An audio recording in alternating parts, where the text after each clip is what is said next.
नमस्कार साथियों, स्वागत है आप सभी का। तो आज की क्लास में हिंदी व्याकरण के कुछ महत्वपूर्ण प्रश्नों के बारे में पढ़ेंगे।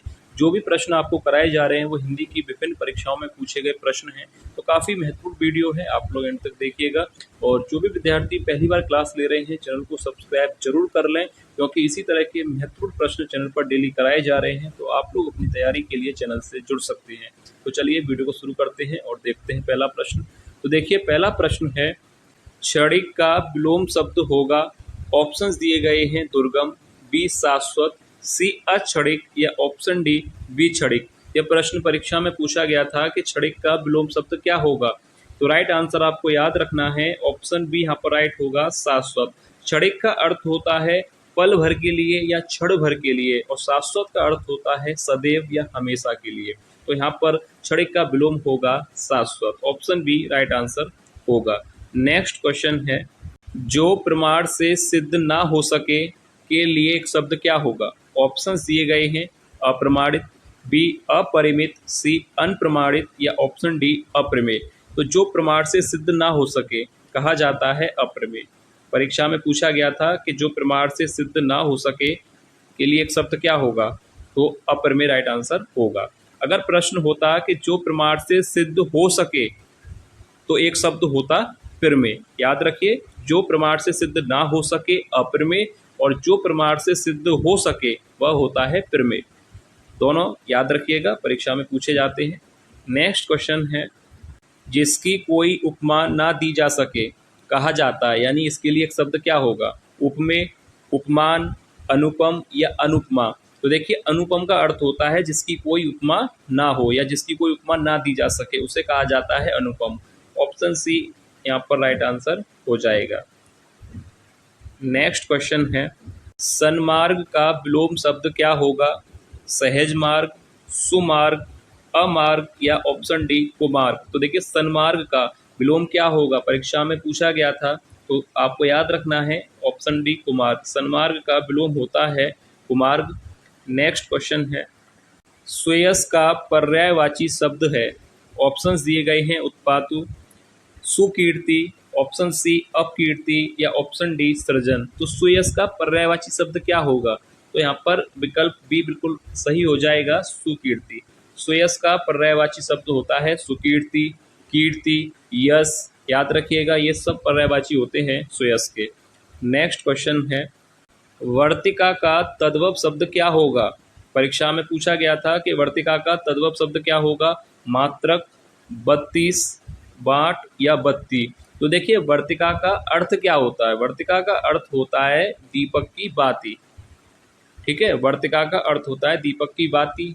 तो विकल्प यहाँ पर क्या होगा, ऑप्शन डी यहाँ पर सही हो जाएगा, ऑप्शन डी यानी बत्ती। याद रखिएगा, वर्तिका तत्सम शब्द है और तद्भव होगा इसका बत्ती। नेक्स्ट क्वेश्चन है, गजवदन का पर्यायवाची शब्द है। ऑप्शन ए गर्जन, बी गणपति, सी मेघनाथ या ऑप्शन डी विष्णु। गजवदन का पर्यायवाची शब्द है। तो देखिए, सरल प्रश्न है, ऑप्शन बी यहाँ पर राइट हो जाएगा, गणपति। गणपति का पर्यायवाची शब्द है गजवदन। तो याद रखिएगा, ऑप्शन बी राइट आंसर होगा।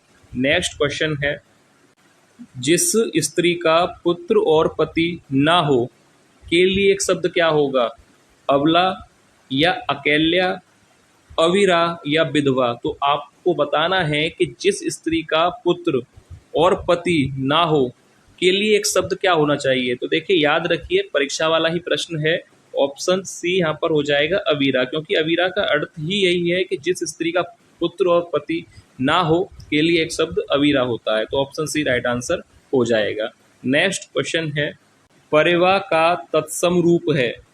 ऑप्शन ए परवा, बी परेवा, सी प्रतिपदा या ऑप्शन डी पड़ेवा। देखिए, परेवा तद्भव है और इसका तत्सम होता है प्रतिपदा।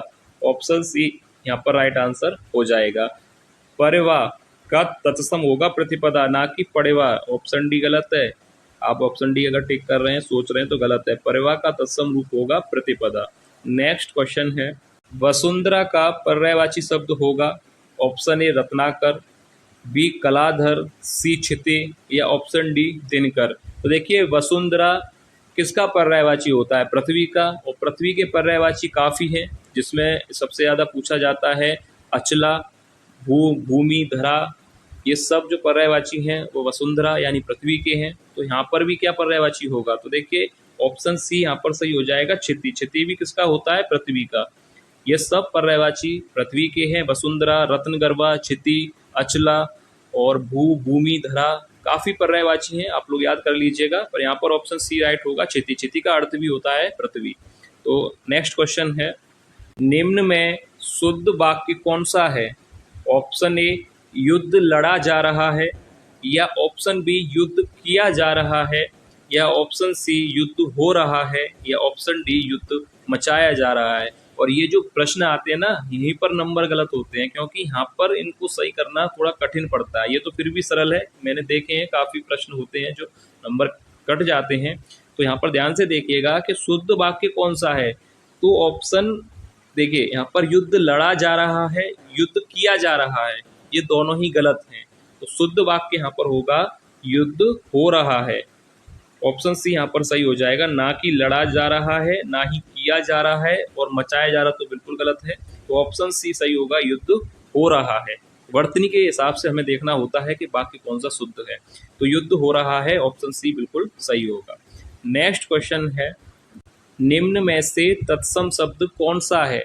ऑप्शन ए रैन, बी रस्सी, सी सरसों, या ऑप्शन डी साटिका।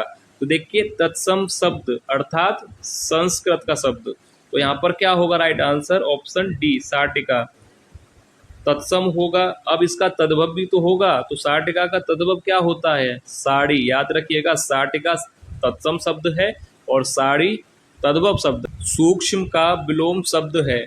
ऑप्शन ए स्थूल, बी बारीक, सी छेड़, या ऑप्शन डी पतला। यह प्रश्न काफी बार पूछा जाता है, तो अच्छी तरह से इसका आंसर देख लीजिएगा। सूक्ष्म का विलोम होता है स्थूल। ऑप्शन पहला ही यहाँ पर सही हो जाएगा, सूक्ष्म का विलोम होगा स्थूल। नेक्स्ट क्वेश्चन है, रुधिर का पर्यायवाची शब्द होगा। ऑप्शन ए खग, बी अर्कजा, सी रक्त, या ऑप्शन डी नेत्र। तो सरल प्रश्न है, रुधिर का पर्यायवाची शब्द होगा ऑप्शन सी रक्त। ऑप्शन सी यहाँ पर राइट आंसर हो जाएगा, रुधिर का पर्यायवाची होगा रक्त। नेक्स्ट क्वेश्चन है, जो कम खर्च करता हो के लिए एक शब्द क्या होगा? कंजूस, या मक्खी चूस, या लोभी, या मितव्ययी। क्या कहा जाएगा? जो कम खर्च करता हो। तो इसके लिए एक शब्द याद रखिएगा, ऑप्शन डी होगा मितव्ययी। कम खर्च करने वाले को मितव्ययी कहा जाता है, ना कि कंजूस। ऑप्शन डी यहाँ पर राइट आंसर हो जाएगा।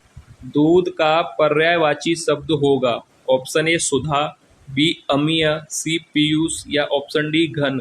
तो यहाँ पर राइट आंसर क्या होगा? दूध का पर्यायवाची शब्द क्या होना चाहिए? सुधा, अमीय और घन। ये तीनों ही गलत हैं, सही होगा पीयूष। दूध का पर्यायवाची शब्द होता है पीयूष।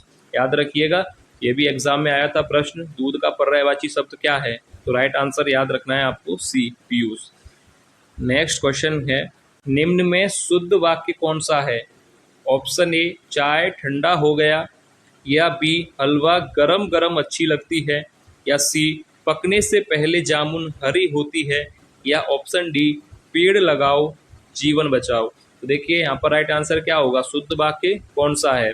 तो ऑप्शन डी सरल प्रश्न है, हो जाएगा यहाँ पर कि पेड़ लगाओ जीवन बचाओ। तो यहाँ पर ऑप्शन डी राइट आंसर हो जाएगा। नेक्स्ट क्वेश्चन है, हर्ष का विलोम शब्द है। ऑप्शन ए खुशी, बी विषाद, सी उल्लास, या डी आनंद। तो हर्ष का विलोम सरल प्रश्न है, ऑप्शन बी हो जाएगा विषाद। हर्ष का विलोम होता है विषाद। याद रखिए, हर्ष का विलोम होगा विषाद। नेक्स्ट क्वेश्चन है, कपित्थ का तद्भव शब्द क्या है? ऑप्शन ए कपूर, बी कैथा, सी केला, या डी खजूर। देखिए प्रश्न पूछा है कि कपित्थ का तद्भव शब्द, यानी कपित्थ तत्सम शब्द है और इसका तद्भव होता है कैथा। ऑप्शन बी यहाँ पर राइट आंसर हो जाएगा। कपित्थ तत्सम शब्द है और इसका तद्भव होगा कैथा। नेक्स्ट क्वेश्चन है, स्वप्न का विलोम शब्द होगा। ऑप्शन ए दिवास्वप्न, बी खुमारी, सी निद्रा, या ऑप्शन डी जागरण। तो स्वप्न का विलोम शब्द होता है जागरण। ऑप्शन डी यहाँ पर राइट आंसर हो जाएगा। ये तीनों गलत हैं, दिवा, स्वप्न, कुमारी, निंद्रा, ये सब गलत हैं। ऑप्शन डी जागरण। नेक्स्ट क्वेश्चन है, संकीर्ण का विलोम शब्द होगा। ऑप्शन ए अनुदार, बी उत्कीर्ण, सी उदार या ऑप्शन डी विकीर्ण। तो संकीर्ण का विलोम शब्द होता है विकीर्ण। ऑप्शन डी राइट आंसर हो जाएगा। संकीर्ण का विलोम शब्द क्या होगा? विकीर्ण। नेक्स्ट क्वेश्चन है, वाक्य के किस भाग में त्रुटि है? ऑप्शन ए राम ने अपनी, बी गलती के लिए, सी क्षमा, ऑप्शन डी की भीख मांगी। तो वाक्य को पहले पूरा पढ़ते हैं कि राम ने अपनी गलती के लिए क्षमा की भीख मांगी। तो यहाँ पर किस भाग में त्रुटि होगी? तो देखिए, राम ने अपनी सही है, गलती के लिए सही है, क्षमा की भीख मांगी। तो यहाँ पर देखिए की भीख नहीं होगा, यहाँ पर त्रुटि है। वाक्य होना चाहिए कि राम ने अपनी गलती के लिए क्षमा मांगी। यहाँ पर की भीख गलत है, तो यहाँ पर ऑप्शन डी ही सही हो जाएगा कि इसी भाग में त्रुटि है। नेक्स्ट क्वेश्चन है, भला चाहने वाला के लिए एक शब्द क्या होगा? ऑप्शन ए निस्वार्थ, बी पुण्य आत्मा, सी हितैषी या डी सहायक। भला चाहने वाला एक शब्द क्या होगा? निस्वार्थ होगा? नहीं। पुण्य आत्मा होगा? नहीं। सहायक गलत है। भला चाहने वाले को कहा जाता है हितैषी। ऑप्शन सी यहाँ पर राइट आंसर हो जाएगा। याद रखिए, भला चाहने वाले के लिए एक शब्द क्या होगा? हितैषी। नेक्स्ट क्वेश्चन है, गरल शब्द का विलोम होगा। ऑप्शन ए शरबत, बी सुधा, सी रस या डी जल। तो गरल शब्द का विलोम क्या होगा? तो यहाँ पर राइट आंसर हो जाएगा ऑप्शन बी सुधा। अब देखिए, गरल शब्द का अर्थ क्या होता है? गरल का अर्थ होता है विष यानी जहर, और इसका विलोम क्या होगा? विष का विलोम क्या होगा? अमृत, और अमृत का पर्यायवाची क्या होता है? सुधा। तो गरल का अर्थ है विष यानी जहर, तो इसका जो विपरीत अर्थ शब्द होगा वो होगा अमृत या सुधा। तो यहाँ पर विकल्प में सुधा दिया गया है, तो ऑप्शन बी राइट आंसर हो जाएगा।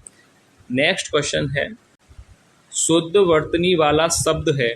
ऑप्शन ए मानवीयकरण, बी मानवीकरण, सी मानवीकरण या मानविकरण। तो देखिए, शुद्ध वर्तनी वाला शब्द है, तो सी और डी तो गलत है, ये तो आपको पता है कि सी और डी तो होंगे नहीं। मानवीयकरण होता है या मानवीकरण होता है? शुद्ध वर्तनी किसकी होगी? मानवीय या मानवी? तो ऑप्शन देखिए बी याद रखिएगा, मानवीकरण होता है, मानवीयकरण नहीं। तो ऑप्शन बी यहाँ पर राइट आंसर हो जाएगा। नेक्स्ट क्वेश्चन है, पर्ण का तद्भव शब्द क्या होगा? ऑप्शन ए पत्र, बी पर्ण, सी पन्ना या ऑप्शन डी पत्रा। तो ये है वीडियो का लास्ट प्रश्न, और हर वीडियो में एक प्रश्न आपको दिया जाता है, तो आज का यह प्रश्न आपको करना है। बताइएगा कि पर्ण शब्द का तद्भव क्या होगा। ये एक टेस्ट प्रश्न समझिए, और जो भी राइट आंसर हो आप लोग कमेंट करके बताइएगा कि पर्ण का तद्भव शब्द क्या होगा।